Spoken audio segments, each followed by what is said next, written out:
O Senhor esteja convosco. Proclamação do Evangelho de Jesus Cristo segundo João. Glória a vós, Senhor. Naquele tempo disse Jesus a Nicodemos: do mesmo modo como Moisés levantou a serpente no deserto, assim é necessário que o Filho do Homem seja levantado, para que todos os que nele crerem tenham a vida eterna. Pois Deus amou tanto o mundo, que deu seu Filho unigênito, para que não morra todo o que nele crer, mas tenha a vida eterna. De fato, Deus não enviou seu Filho ao mundo para condenar o mundo, mas para que o mundo seja salvo por ele. Quem nele crê não é condenado, mas quem não crê já está condenado, porque não acreditou no nome do Filho unigênito. Ora, o julgamento é este: a luz veio ao mundo, mas os homens preferiram as trevas à luz, porque suas ações eram más. Quem pratica o mal odeia a luz e não se aproxima da luz, para que suas ações não sejam denunciadas. Mas quem age conforme a verdade aproxima-se da luz, para que se manifeste que suas ações são realizadas em Deus. Palavra da salvação. Glória a vós, Senhor. Tanto Deus amou o mundo, que lhe deu seu Filho único. Todo aquele que crê nele há de ter a vida eterna. Louvado seja o nosso Senhor Jesus Cristo. Para sempre seja louvado. Irmãos e irmãs, estamos hoje nesse horário especial, transmitindo a Santa Missa a partir da Igreja de Nossa Senhora do Rosário, Mãe dos Homens Pretos de São Benedito. Muita gente tem saudade dessa igreja, não é? Infelizmente, pela restrição do número, não estamos podendo celebrar com o público aqui. E nos próximos 15 dias, em nenhuma igreja aqui do estado de São Paulo. Deus é que sabe quem é que tem razão, quem não tem. Mas nós estamos convictos de que nossas igrejas não são local de transmissão do vírus. Temos muito cuidado, todos os cuidados pedidos. É uma pena que não possamos estar juntos diante do mesmo altar, mas estaremos unidos. Nenhuma igreja vai fechar. Nossa catedral ficará aberta para a comunhão individual de segunda a sábado, das 8h30 às 11h. E domingo, das 9h30 ao meio-dia e das 4 às 6h30. A Igreja do Rosário ficará aberta na parte da manhã, de segunda até sábado, para oração pessoal. A comunhão somente na catedral. Depois eu reforço de novo esses comunicados nas redes sociais. Então, por favor, se você escuta ou vê alguém divulgando que a igreja vai estar fechada, a pessoa não está bem informada. Pegue as informações do que se refere à igreja nos sites da igreja, não vai pelo jornal tal, pelo comunicado tal, não. Vale aquilo que nossos pastores nos comunicam, viu? Hoje a igreja nos convida à alegria, porque o Senhor ressuscitou, porque em breve estaremos celebrando as alegrias da ressurreição. Por isso hoje a liturgia nos traz um tom festivo. Ainda não é a plenitude da alegria pascal, mas um anúncio de que nós sabemos onde vamos chegar, ao porto da salvação. Cristo, nosso Deus, nos aguarda, Ele ressuscitado dos mortos. A história do antigo povo de Deus é também a nossa história, porque nós somos o povo de Deus.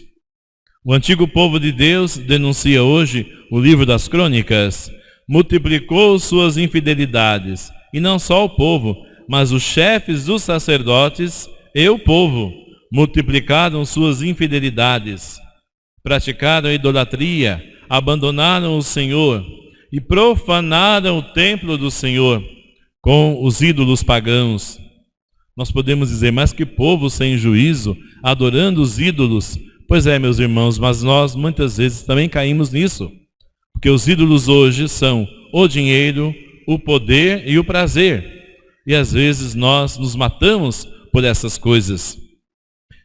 Voltando à leitura, o profeta, ou livro das Crônicas, explica que o Senhor enviou seus mensageiros para chamar o povo à conversão, porque o Senhor tinha compaixão do seu povo e da sua própria casa. Mas o que fez o povo de Deus?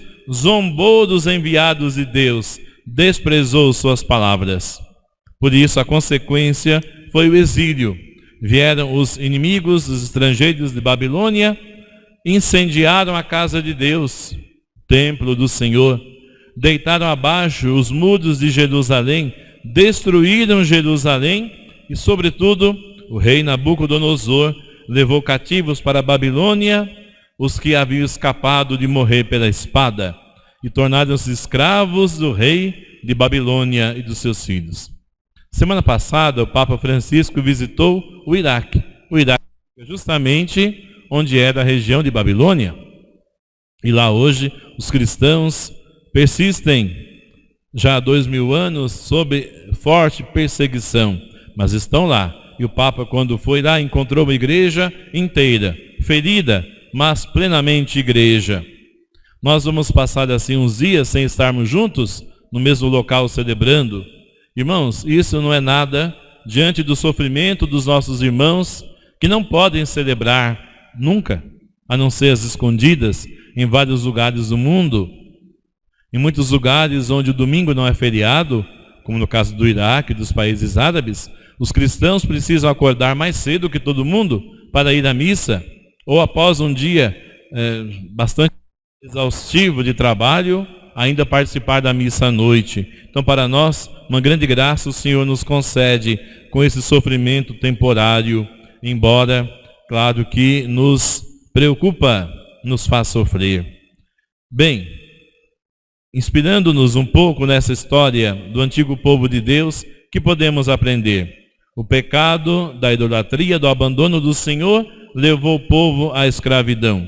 Mas o Senhor não abandonou o seu povo e moveu o espírito de Ciro, rei da Pérsia, que depois, movido pelo Espírito Santo, convocou o povo de volta a Jerusalém, a Israel, para a reconstrução do templo e da pátria. O salmo de hoje é um lamento. Quando o povo de Deus estava exilado em Babilônia, então o povo assim se pronunciou: junto aos rios de Babilônia nos sentávamos chorando, com saudades de Sião, de Jerusalém. Largaram ali seus instrumentos nos salgueiros, porque não queriam nem cantar, tão tristes estavam. Os guardas pediam: cantem para nós um canto de vossa terra. Mas como é que haveremos de cantar os cantares do Senhor nessa terra estrangeira? Se de ti, Jerusalém, eu me esquecer, que resseque a minha mão, que se prenda a minha língua ao céu da boca. Mas o que significa isso? Para nós cristãos, Jerusalém do alto é o reino de Deus. Para essa Jerusalém é que nós caminhamos na peregrinação desta vida presente. Não tiremos, pois, os olhos da Jerusalém do alto, onde Cristo nos aguarda. Hoje, na segunda leitura, São Paulo explica que Deus é rico em misericórdia.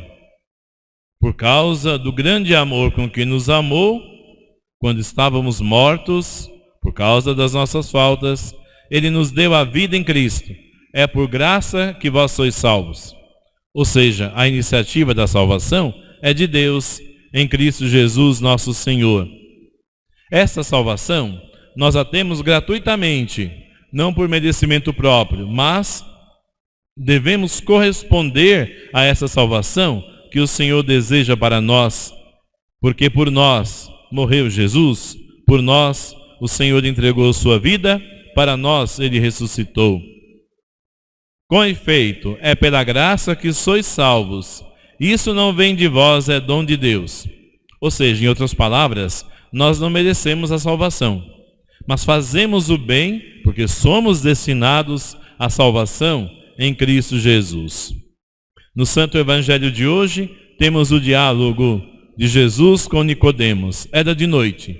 Nicodemos era um dos conselheiros do grande conselho de Israel. Ele gostava de Jesus, mas tinha medo de ser discípulo de Jesus e ser expulso do meio dos fariseus, doutores da lei. No diálogo à noite em que Nicodemos está na escuridão, Jesus se revela como luz e explica para ele como Moisés levantou a serpente no deserto, assim é necessário que o Filho do Homem seja levantado. A imagem é muito forte, porque no deserto, quando o povo abandonou o Senhor, vieram serpentes abrasadoras que mordiam o povo, e muitos morreram em Israel. Então, por ordem do Senhor, Moisés construiu uma serpente de bronze e ergueu-a numa haste. Os que passavam, tendo sido feridos pela serpente, olhando para aquela serpente de bronze, eram curados, porque se lembravam da compaixão do Senhor. E assim aquela serpente como que atraía para si o veneno e libertava da morte os que a contemplavam. Igualmente Cristo, erguido como uma maldição, como maldito pelos seres humanos, mas abençoado, bendito, porque Ele é o bendito que vem em nome do Senhor, por Ele nos vem toda a bênção. Olhando aos olhos humanos, abandonado, amaldiçoado, mas pelos olhos da fé, jamais o Pai o abandonou, Ele que é a luz do mundo. Olhando para Jesus morto, ressuscitado, nós encontramos a vida e a salvação. De fato, Deus não enviou o seu Filho ao mundo de Jesus para condenar o mundo, mas para que o mundo seja salvo por Ele. Se cremos nisso, irmãos e irmãs, então realizemos as obras de Cristo, que são obras de luz, sem desanimar. Louvado seja o nosso Senhor Jesus Cristo. Para sempre seja louvado. Creio em Deus Pai.